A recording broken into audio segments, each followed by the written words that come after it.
saying, you, my brethren, what must you do? Put on the full armor so that you may be able to stand. Verse 13, therefore, take up the whole armor of God, that you may be able to withstand in the evil day, and having done all to stand. Verse 14, stand therefore, having girded your waist with truth, having put on the breastplate of righteousness, and having shod your feet with the preparation of the gospel of peace.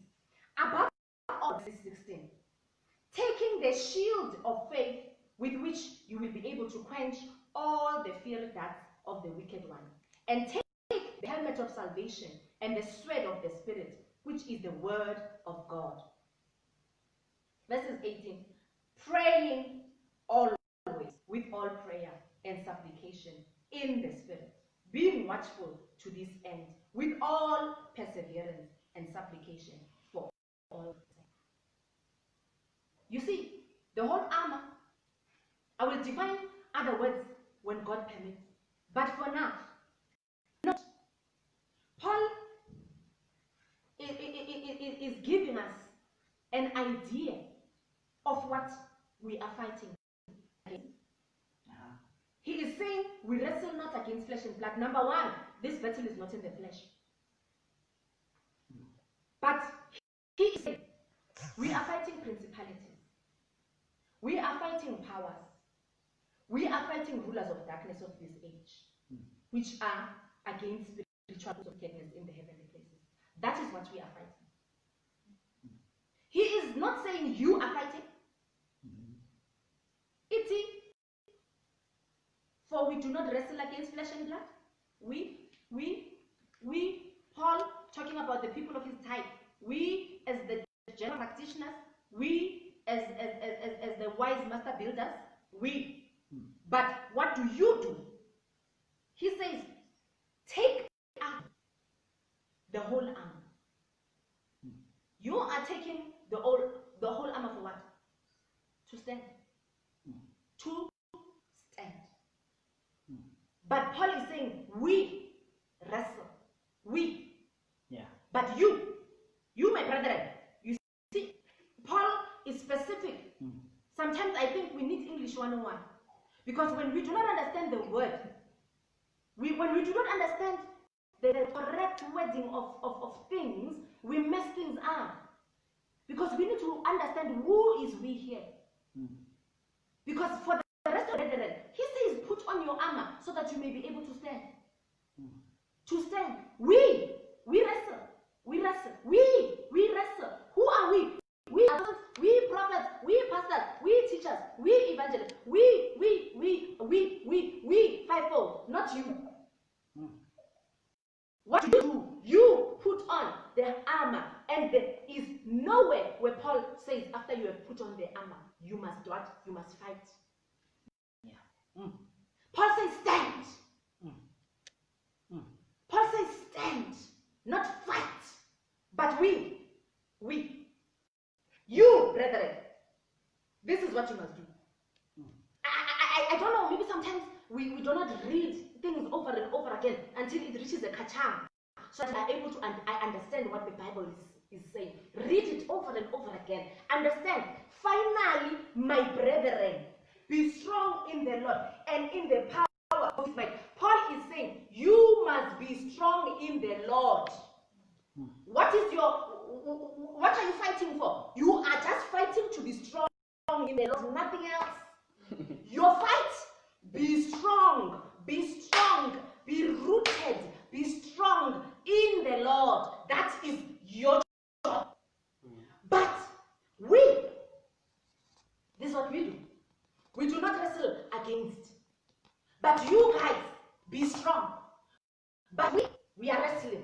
What are we wrestling against? We are wrestling against principalities. We are wrestling against powers. We are wrestling against rulers of darkness of this age, against spiritual hosts of wickedness in the heavenly places. That's what we are doing. But you take up the arm, so that what you do, you may be able to withstand in the evil day. This is the evil day. This is the evil day. But what must you do? You put armor. You put on your armor. You put on your armor. You put on your armor. You put on your armor. But what is the armor for? I cannot emphasize that enough. We cannot have casualties after COVID. Battle has been won because people did not understand who is we, and people did not understand who is the brethren. So when we are drawing the line of who is the brethren and who is we, who is wrestling against the powers and the principalities, we won't have this problem that we have right now. We are losing innocent people because, like David, Uriah is put where the battle is hitting. And Uriah is dying because he is not trained for a battle that is hitting up. So let's not make poor believers vulnerable. Let's understand that they are assigned to put on the armor for what? For standing. They must take their helmet of salvation. They must take their shield. They must shod their feet with the preparation of the gospel of peace. They must just stand with their belt of truth. And then the Bible says in verse 18, praying always. And I said when we started, prayer is talking to God, not the devil. Pray always with all prayer and supplication in the Spirit. Can I emphasize that one? You are praying in the Spirit. Now, when you are praying in the Spirit, it means, I don't mean rakatatara, bashakatara, satata, then you think you're praying in the Spirit. You're praying in tongues. You're not praying in the Spirit. When you're praying in the Spirit, the Bible says, as many as are led by the Spirit, they are the son. So as son, you can speak in a language. And you're addressing something in a language. Because the Spirit is leading you. So, to be led by the Spirit, there is nowhere in the Bible where it says it is speaking in tongues. So you are led by the Spirit. If the Spirit is going to draw you to a certain direction as you pray. But as a believer, praying always with all prayer and supplication in the Spirit, being watchful to this end, with all perseverance and supplication for all saints. There's no devil. There is no demon. We have a pandemic. Can we leave COVID-19 now? We have a pandemic. Church. Called apostles and prophets. Why are they a pandemic? Because they are now causing casualties. They are now engaging whoever in battle. We have a pandemic of apostles and prophets who were not sent, but went. We have a pandemic of apostles and prophets who are not sent and are causing chaos, because when you are an apostle and you are not strong in doctrine, you are destroying the work of the Lord. The work of the Lord is being destroyed by the pandemic of apostles and prophets who were not ordained by God, but who were set by men. And they are causing the damage to and causing a schism to the body. Because like Jeroboam, they are setting everybody who is anybody in wrong ranks, and they are saying the people, poor people, must fight. But true apostles will understand that it takes a king to kill a king. It takes a principality to destroy a principality. If we are a principality, you must be in a certain level for you to be able to be called a principality. Not everyone is a principal of the school. The school has teachers. Not every school is run by principals. There's only one principal. So let us stop making everybody a principal. Those that understand that they are principals, God has exalted them to that position. They need to stand first in this battle. Those that God has elevated them to a place of fighting powers and spirits and territories. Because not everyone is called for everything.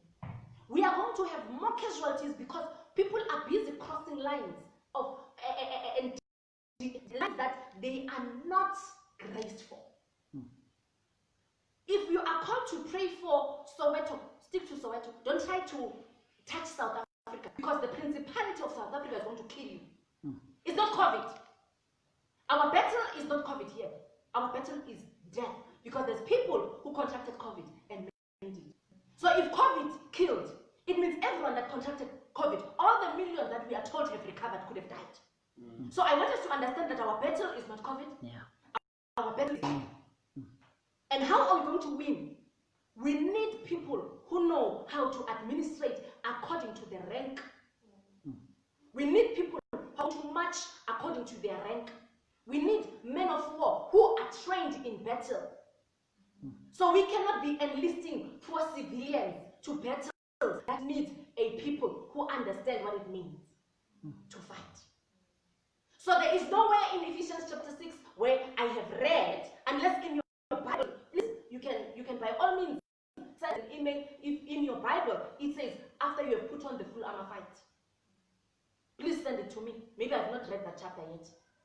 But after you have put on the full armor, the Bible says stand. And then it says pray with all prayers and supplication in the spirit. So who are you praying for? You are praying for we. As we are wrestling. That is where you, as an ordinary believer, not because we are undermined, but because God has already put in place headship in the church. Who goes first? Who leads? Who must go behind? As we read in the book of Joshua, the angel, the commander of the Lord's army, then Joshua, then the men of war, then the people were part of it, then the ark, then the people had to shout on the last day. So people were not engaged, just anyhow and anyway. So may not engage poor people unnecessarily. May we have people who are trained in this thing, fighting. Because we're not fighting COVID. Can I just be clear? We are not fighting COVID. We are fighting principalities, powers, rulers of darkness. Whether the name changes over the years, but principalities will come in different forms. And their main idea is to oppress and suppress, kill, destroy. So may we match information like the book of Joel says. May we not break ranks. May we separate even warfare from praying. Because warfare is not praying. Praying is praying. Rebuking the devil is not praying. Because we're not asking him. We are resisting him. So when you are resisting, you're not praying, you're not asking, you're not begging. But when we pray to God. Our Father. Jesus, the model prayer is our Father. So when we pray, we are speaking to God. We're not speaking to powers and principalities and rulers of darkness. We can't engage principalities and God in the same room. So I pray that may this session sober you up. Paul says, may your eyes be enlightened.